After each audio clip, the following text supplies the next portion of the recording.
तो इटली का mount antenna यानी ज्वालामुखी फट पड़ा है और इसकी वजह से सिसिली द्वीप के पास मौजूद कटानिया का एयरपोर्ट बंद हो गया है, क्योंकि ज्वालामुखी से निकलने वाली राख सीधे एयरपोर्ट की दिशा में पहुंची है और इससे कटानिया एयरपोर्ट का जो रनवे है वो बाधित हो चुका है।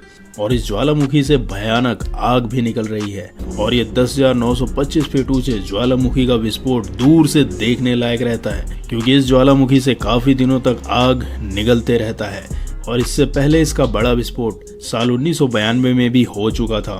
यानी माउंट एटना यूरोप का सबसे ऊंचा और सक्रिय ज्वालामुखी है और 2 साल पहले 9 अगस्त को भी ये फटा था और ज्वालामुखी के ऊपरी हिस्से से लावे का झरना फूट रहा था।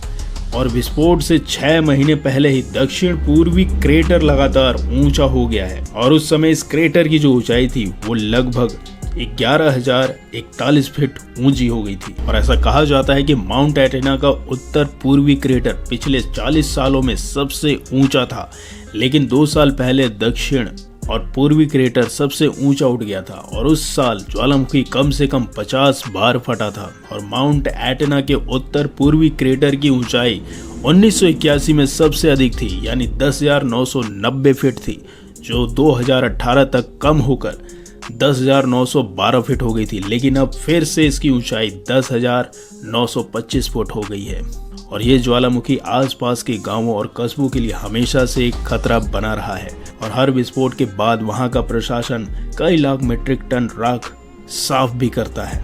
और ये ज्वालामुखी अफ्रीकन प्लेट और यूरेशियन प्लेट की सीमा पर है और इन प्लेटों में होने वाली जरा सी भी हलचल इसे सक्रिय कर देती है। और ये माउंट एटेना 1190 वर्ग किलोमीटर का इलाका घेरता है। इसके बेस का जो व्यास है वो करीब 140 किलोमीटर का है, यानी इस पहाड़ के नीचे आपको एक चक्कर लगाने के लिए आपको 140 किलोमीटर की यात्रा करनी पड़ेगी।